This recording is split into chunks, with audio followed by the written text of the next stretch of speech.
All right, Parker Messick or Chase That'd DeLauter? be insane. Mike, Parker Messick, Chase DeLauter. Who's got the better chance of winning Rookie of the Year? It's Chase DeLauter. I do. Messick has been awesome so far this season. Yeah.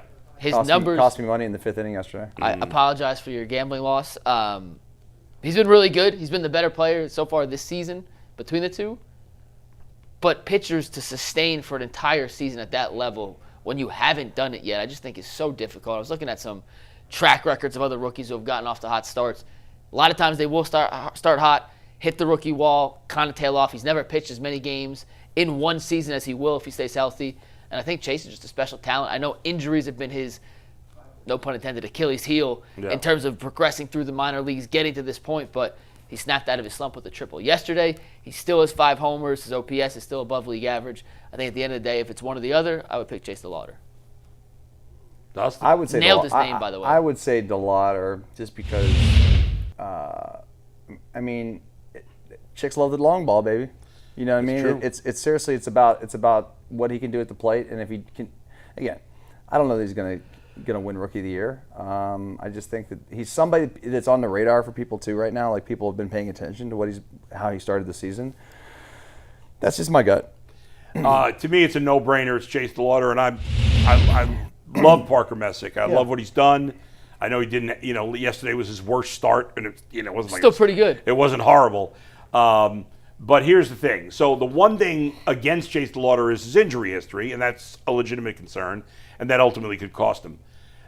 The two things, and Parker, in general, hitters are more likely to win a Rookie of the Year than a pitcher, because there's kind of more ways for a hitter to dominate than there is for a pitcher. The pitchers usually only win. Like last year in the National League, it was close between Drake Baldwin of the Braves, a hitter, and Cade Horton of the Cubs. Cade Horton, the second half of the year, I think had the best ERA in the entire American League, certainly top 5. National League. The National League. And yet he didn't win. Drake Baldwin won. Part of it was Drake Baldwin had gotten called up to the majors a little before, but it's just like Drake Baldwin, even though the Cubs are a big market, was a bigger name because he was a hitter, and there's more ways to make an impact as a hitter, and he was a catcher. And it's the same thing here. Plus, the bottom line is, as much as I like Parker Messick, he's a good player, Chase DeLauter is a much higher level of talent. Question. Yeah. If Parker Messick had completed the no-hitter last week and got all the name brand recognition, I still would have. You would have changed your opinion? No. But I thought about that yesterday. It would have given him a little more just a little more juice, a little more boost. But no, I still think if I had to bet today on one of them, and I bet you the odds on Chase DeLauter of winning the Rookie of the Year are much better than Parker Messick. He's just he is a better talent in the end. And usually, and that doesn't matter. Again, big Parker Messick guy. Like him a lot. He's a good talent. Chase DeLauter's talent it outshines Parker Messick's talent. The more talented guy doesn't always have the better season, but I would lean towards the more talented player. How good is the Rookie of the Year class in the American League? Very good. Either of those two. Very good. National League's better, but the American League's very good. Who are some other names that the fans just need to know? Kevin McGonigal from Detroit. We're out of time. We got to get 60-second trivia, and we'll go ahead. Mike, you actually have trivia today, even though you're doing it from out there. Yes, it is. So guys, I get to guess along. Cavaliers have beaten the Toronto Raptors. Yeah. In 12 straight playoff games. That is tied for the NBA's longest active win streak versus the same opponent. With who? I think I saw this on Twitter yesterday, so I'll let you guys guess beaten first. the Raptors with themselves. The Cavs have also beaten somebody else 12 times. It's Detroit.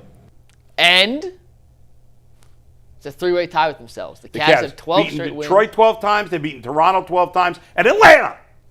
Bull, our first winner. Remember the second team. Our first winner of 60-second trivia. Adam the Bull. Ball knower. I just saw that on Twitter yesterday. Certified ball knower. Doesn't know what PNR stands for CBK. or ISO, but he did know that the Cavaliers have beaten. I should have known ISO. PNR. People don't use that it doesn't PNR. Hurt in a car, call PNR. I guess you don't go on NBA.com and search the stats and all that stuff, but the only PNR Bull knows is NPR. And PBR. PBR? Pabst Blue Ribbon. It's a classic. That I did know. You did know, yeah. but I don't drink anymore. Well, how's it feel to be the first winner of 60-second ever trivia? It's did. the first one we've gotten right in a week now. Doing it a full Oh, week. you didn't? No luck with the other guys No one else has earlier got in the it yet. week? Nope. All right, everybody, thanks for joining us today.